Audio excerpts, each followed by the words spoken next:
speaker. So, second speaker is Alessandro Tagliabue of the University of Liverpool, and he's going to talk to us about authigenic minerals and the ion cycle. So, over to you. Thank you, Adrian. Hopefully everyone can see the screen. Okay, I've made the error of giving actually quite a few in-person talks recently, which means I need to get back used to talking to a screen and a lot of like empty black boxes. So hello, people behind the witness protection scheme of the Zoom black box. Yeah, my name is Alessandro. I'm at the University of Liverpool, and I'm going to talk about a project that's been jointly funded by National Science Foundation and Natural Environment Research Council in the UK, and brings together a host of folks in the US experienced in the observations of the ocean ion cycle, and myself and my group here in Liverpool. So I want to first start, hopefully not to have to work too hard to persuade you why it's interesting to work on iron, and all of the sort of head banging I do trying to understand it might be relevant for other people. The first reason is that iron is really driving the intensity of the upper ocean biological pump by setting the starting conditions of the stocks of particular organic carbon that may sink through the mesopelagic in large areas of the ocean. And there's different ways to show this. The one I've chosen is the one on the left here, where if you can see my cursor, this represents compilation of experimental observations in the ocean, where folks have collected seawater, added nutrients to that seawater, tried to see which nutrient elicited the largest change in biomass, and where that was nitrogen, it's been colored in blue, and where it was iron, it's been colored in red. And you can see it over the whole of the Southern Ocean, North Atlantic, North Pacific, Equatorial Pacific. You know, iron is really setting the magnitude of this biological imprint in the upper ocean. The other reason iron's interesting, I think, is it's undergone its availability in seawater. This links a little bit to Nick's question to Jan. You know, it's undergone massive changes through geologic time. You know, in the early Earth, sort of 4 million years ago, when there was very little oxygen in the atmosphere and hence in the ocean, iron was very, very abundant. Hence, it was used as a catalyst in many biological processes. As oxygen rose, through the advent of photosynthesis in the ocean, the speciation of iron between the ferric and the ferrous form, and in general its basic availability in seawater, declined concomitantly, which leads to this kind of iron crisis that many organisms face in the upper ocean at the moment. It's also got a really complex elemental cycle in seawater. You know, there are a bunch of different sources that you need to worry about, represented at the edge of this very complicated, apologies, diagram that we drew a few years ago. There's also lots of arrows inside the ocean representing little internal transformations of iron that are governed by biological and chemical processes. And so getting to grips with this is a real problem that we still face today.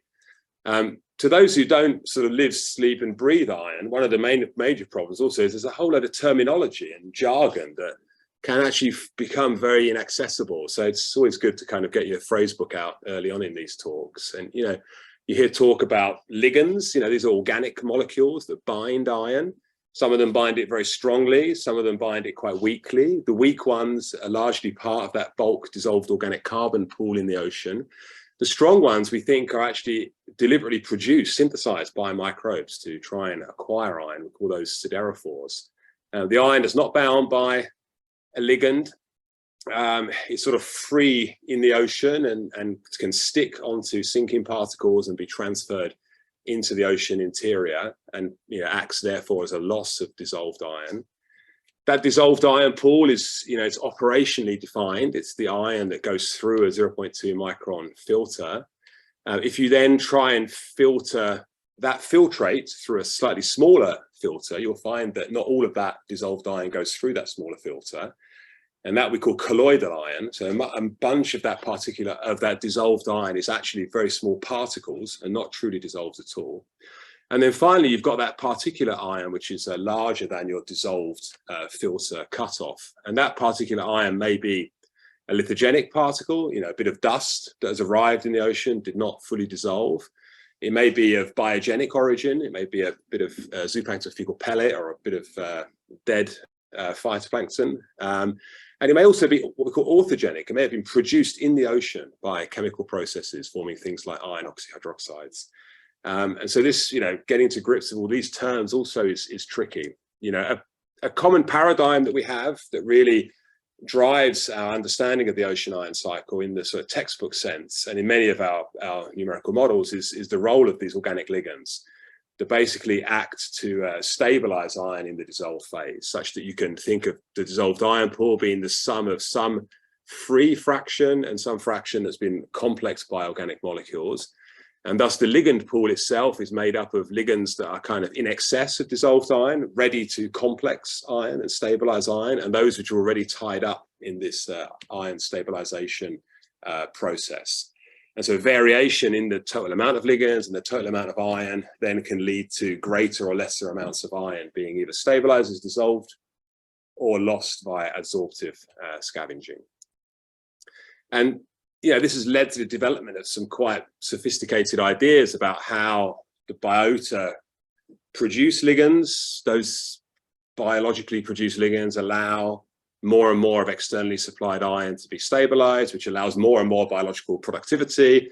And that wheel kind of spins around here until ultimately another resource, nitrogen, gets drawn down and starts to restrict biological productivity. And so, this close connection between ligands and iron and biology has been, really a cornerstone of our theoretical understanding. And that then gets fed into the way in which we try to represent the dissolved iron cycle in ocean models and how we think about the residence time of iron in the ocean and other important phenomena.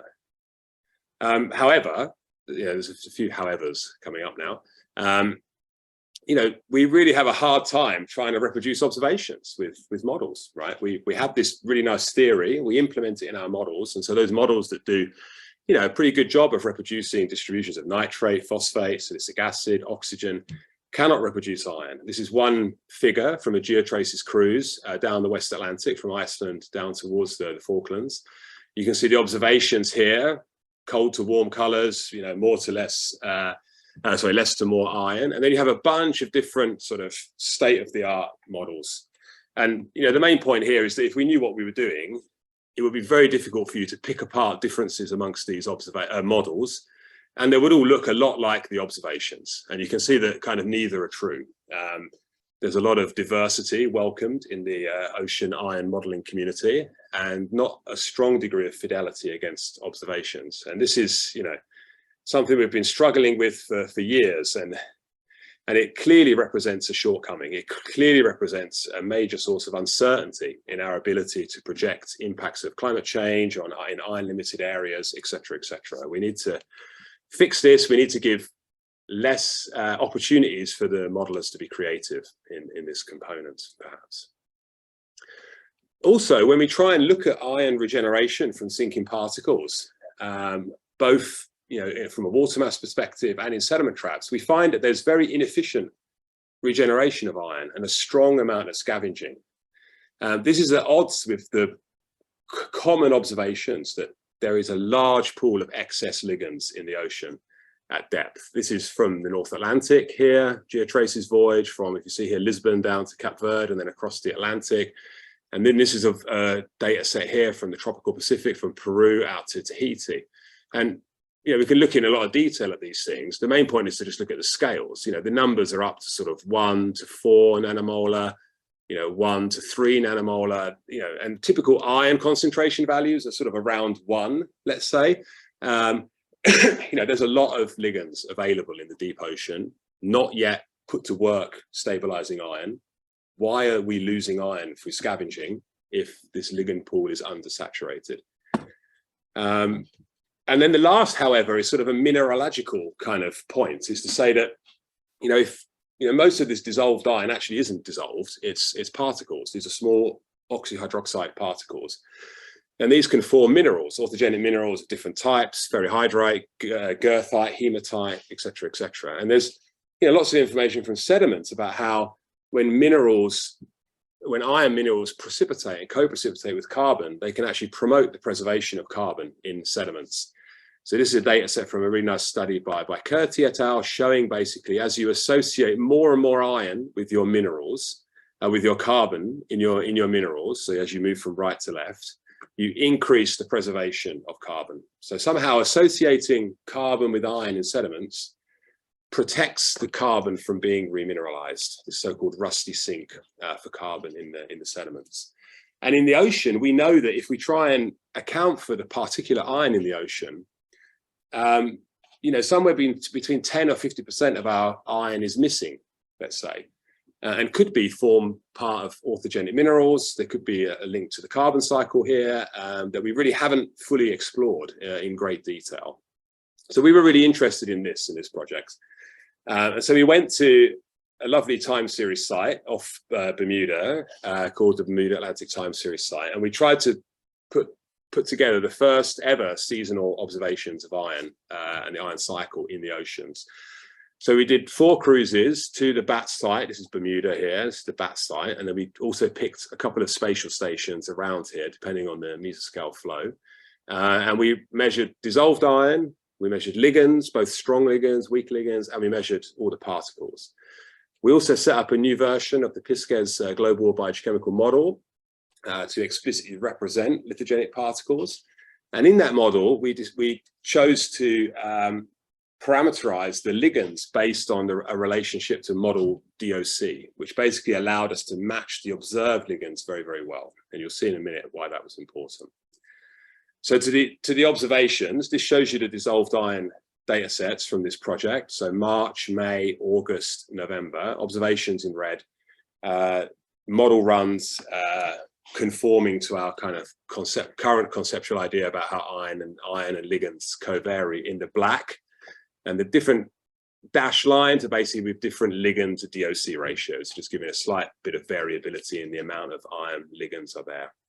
First, the good news, at depth, things work quite well. You know, at about, you know, deeper than sort of 1,500 meters or so, we see relatively little seasonal variation. The red crosses are all around kind of 0.75, 0.6 nanomolar.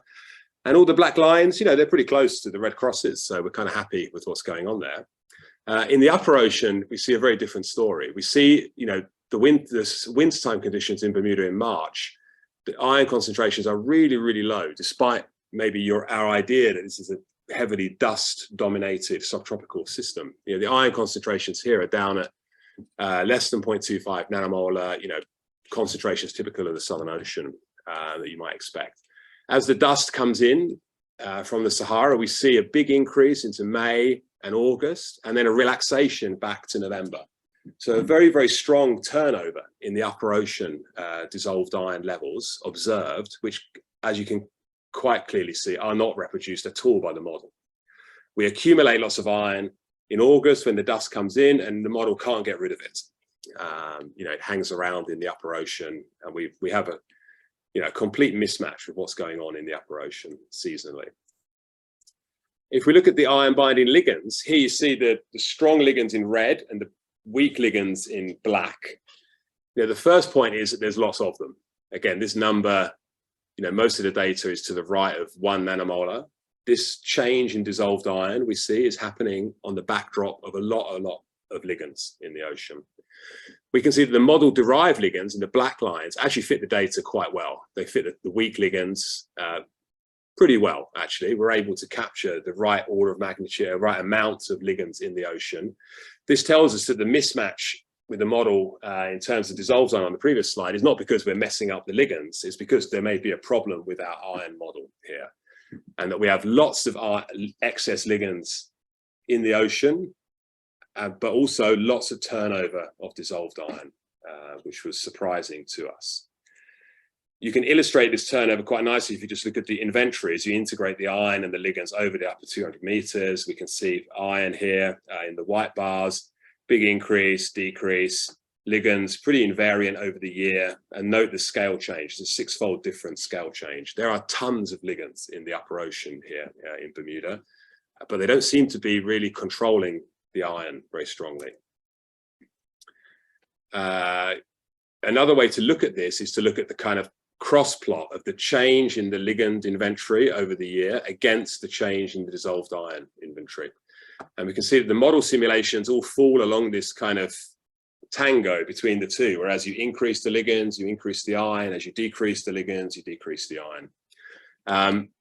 As we'd expect from our sort of textbook view about how the ion cycle is operating.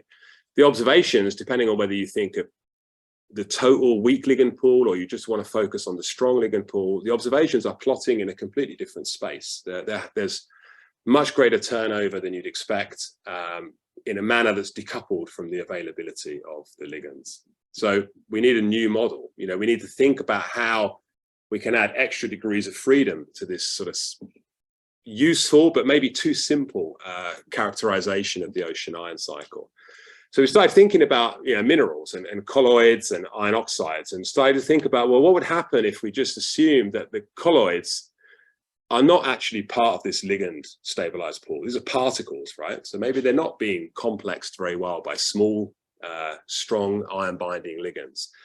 And let's assume that these colloids actually are available to coagulate with organic carbon, dissolved organic carbon, to produce authigenic particles to cross this kind of veil between dissolved and particulate, and then sink through the water column, aggregate to form bigger particles, disaggregate to form smaller colloids. So you add this sort of colloidal shunt, basically, where these colloids that are produced are now able to be pushed out into larger size classes and pulled back into smaller size classes independently of the ligands in the ocean. But as a function of organic carbon. So organic carbon plays a slightly different role here. It's promoting the removal of colloids via coagulant. And if we do this, we find suddenly the model works a hell of a lot better, right? So the blue lines are the new model and the black lines are the ones you saw before. And we can, you know, this was almost a hallelujah moment in the office late at night. No, not at all. I'm very good at timekeeping. But it was a striking improvement. You know, for the first time, probably, we're able to reproduce the complexities of the vertical profile of iron in the ocean, its seasonal variation. And this is a tough hoop to jump through, right? It's a pretty dynamic site here, there's a lot going on in the upper ocean. And we can reproduce things really, really well. The different dashed lines here you can see are basically whether we choose to represent strong ligands, siderophores, or just a bulk weak ligand pool. Doesn't make a lot of difference, which is kind of the point. We can also, in those runs, reproduce the ligands well. So if you're on the solid blue line, you're trying to represent strong ligands, the red lines, that does pretty good. If you're on the dash black blue line, you're on the kind of DOC derived weak ligands, that does okay as well. But we've now finally been able to put a tick in both of these boxes. So we can, whereas previously the better we fitted the ligands, the worse we fitted the dissolved iron, and vice versa. Because of this, we can now represent this strong excess in iron binding ligand, this ability to like maintain a high reservoir of iron ligands, but at the same time, introduce dynamism into our dissolved iron cycle. And most pleasingly, now we can move the model from this like pretty unsatisfactory phase space here to drop right into where the observations are. So this model is really, seems like it has some legs. You know, we explored some other ideas, you know, maybe all these lithogenic particles are scavenging iron really, really efficiently, and we don't need to create a whole new model. We can just refine the one we have already. That's in all these black lines here, where we increase the affinity of lithogenic particles for iron. The problem is lithogenic particles are present throughout the ocean. So while they help you fit the surface, they also degrade your fit at depth substantially. So they don't seem to really provide any solution in this regard. An interesting prediction of our model is that it suggests that there should be a significant pool of orthogenic particles in the ocean. So we could go and test that as well, because we measured the particular iron pool. And from that, we can estimate the lithogenic contribution. And there's different ways of doing that. You can assume it's the iron that does not dissolve from a weak acid leach. You can use the particular aluminium and different iron to aluminium ratios, either the upper continental crust or some from the aerosols right by Bermuda. And they give you different ways to estimate the lithogenic pool. They're all represented in the kind of orange bars, either for the upper 200 meters or the 200 to kind of 1,700 meter layer here. You can then estimate the biogenic iron using Ben Twining's lovely single cell quotas and your particular phosphorus. Biology not a big player in Bermuda. And then you've got a residual, which is the blue bar, which is the orthogenic pool. And you can see that both at the surface and at depth. The model estimates of these pools, which are in the hatched bars, do a pretty good job, actually. We get the right amount of authigenic iron, we get the right amount of lithogenic iron, we also get the right depth profile, the fact that this authigenic iron is increasing with depth through the water column. This means we need to think of new fluxes. You know, this is a map basically showing you sections in the Atlantic and the Pacific of our model, showing you estimates of sinks of iron in the ocean, so biouptake, scavenging, sources of iron in the ocean, recycling from zooplankton or regeneration of sinking particles. And traditionally, you only would have worried about these top two rows. On the bottom row here, you've got these new terms, you know, this colloidal shunt of colloids becoming larger than 0.2 micron sink. That's represented on the lower left plots. And on the lower right, you've got this disaggregation term. And you can see how these, you know, in some places, these can be, you know, as these get to the yellow, they're representing 100% of the flux. And so in certain areas of the ocean, these can be really important, which suggests we need to constrain the magnitude of these terms much better. In the surface ocean in particular, what ends up happening is you've got this kind of tug of war going on for iron in the ocean.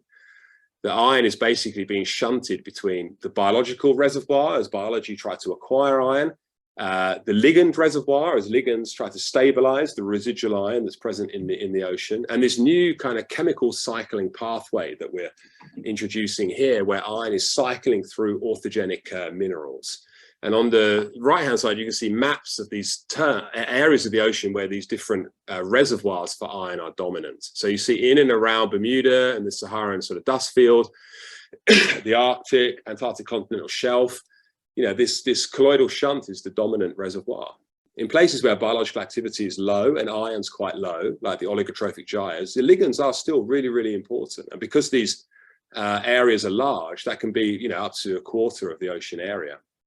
And elsewhere, like in the Southern Ocean or the Equatorial Pacific, we see that this Ferris wheel is still a really, really important driver of the ocean iron cycle.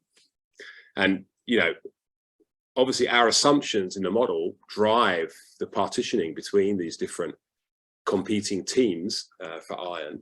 And this is how, you know, new knowledge, new understanding can really help us improve this, this picture.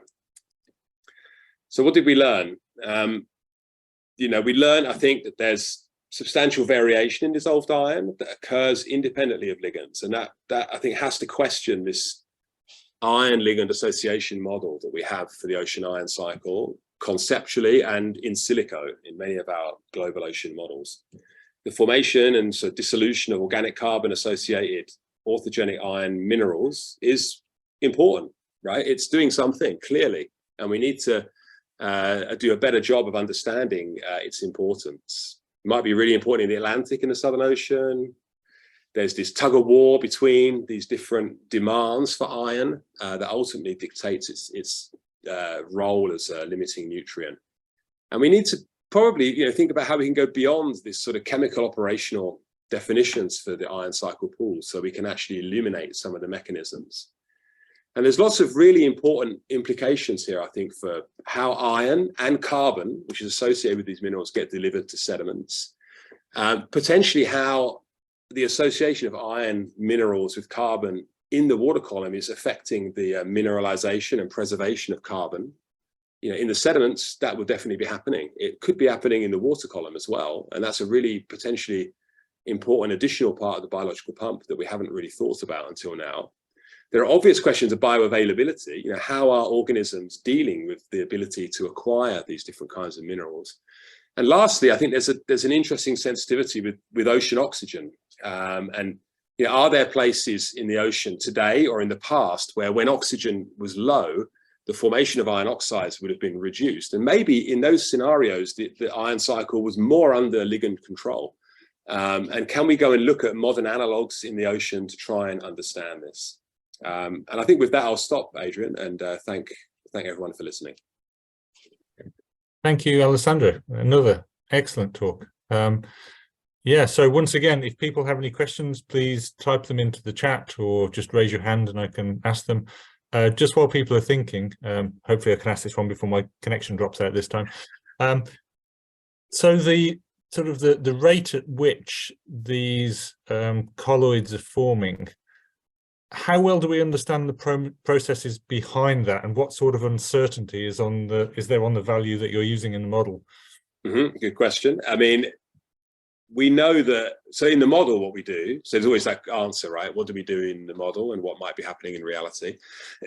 in the model, this is all driven by the calculation of ion solubility in seawater, which is a relatively robust calculation based on temperature, salinity, pH, and oxygen. And if any ion exceeds that solubility limit, we assume that it has been within the sort of 45-minute time step of the model, it's precipitated as a colloid. In reality, of course, what's happening is iron is, hydrating and associating itself with various different anions in seawater. It's forming iron oxyhydroxides. The key question I get, and those are forming, I think, pretty rapidly in the ocean. The question is how does their size change? How do they start to become large enough to suddenly maybe be too large for a siderophore to deal with, and then ultimately large enough that they fall beyond our operational definition of what is dissolved, such that they have some kind of negative buoyancy and sink. And there are some observations. Unfortunately, they're not very sexy observations to work in the lab, and look at these things. And I think, a lot of pioneering work was done by Mark Wells, looking at carbon colloids, the colloidal component of dissolved organic carbon. And people have been measuring colloidal iron, but there's not that much information on the production rates, or at least the estimates we have of rate constants, let's say. So to move beyond the sort of equilibrium view and actually try to explicitly model the rate of production of colloids in the ocean. And most of the data we have is from quite high concentration data, from the 60s and 70s, and how relevant that might be to contemporary data, I don't know. What we know is they tend to show this two-step, this very, very rapid production of colloids over the course of minutes, and then this slower kind of production rate that happens over the course of hours. But no, it's a good question, and it's a challenging experimental problem, I think, as well, to answer it. Okay, thank you very much. I'm not sure how much time we got for any questions, but Piers, do you want to come in with a question, please? Hi, thanks, Adrian. Hey, Al. I was wondering what was more important. Maybe you could talk a little bit more about what was more important in terms of this cycling of iron in the colloidal pool, and how much goes to, how much is remineralized or available to biology. Is it the carbon to iron ratio, or is it the particle size distribution, if I've understood correctly? And I guess one of the things that I thought about when you were talking about the subtropical gyres and why the ligand pool might be more strong, because there's high carbon content in the organic matter there, which would increase remineralization, right, of iron. But there's also low particles. There's also small particles. So, yeah, maybe you could just talk a little bit about that. Yeah. So hi, Piers. So there's like lots in your question, right? I mean, I think the question, I guess, is if you have this sort of, what is dictating the ability of these different competing demands on dissolved iron to actually succeed? Why does biology win in some regions? Why does the colloidal shunt kind of win in others? And at the moment, I think what I would say is that it shows the value of process studies, right? Of actually going to one place in the ocean and trying to understand what's going on. We benefited enormously from the fact that in Bermuda, there's a lot of knowledge about what's going on in that region. And elsewhere in the ocean, we have a really limited data set for dissolved iron, often just an observation on a geotraces section that is like very difficult to constrain. So yes, absolutely. Another question would be the lability or refractoriness of the DOM as well, right? Of the DOC, which is varying from place to place. And I think understanding more about this iron-carbon link through the colloidal shunt is a really novel and exciting future avenue for research, actually, which can really bring together lots of different scientists interested in different areas. So we're not just thinking about iron and carbon via sort of direct stimulation of the biological pump, but there's actually another potential link between the two cycles that is well understood and well known in the sediments, but it could be operating in the water column as well. I realize I haven't answered probably like the majority of your questions there, so apologies. Maybe we should continue at some point offline. Yes. Thanks for the talk. Thank you. So I think I know there are a couple of other questions, but can I sort of ask the people who have them to maybe sort of contact Alessandro on email, just because I'm aware we've sort of gone over the hour. So thank you very much to Alessandro and to Jan for excellent talks. I say if you came in late and missed any of them, we had to leave early, then please, we will be putting them up on the YouTube channel, hopefully in the next couple of days.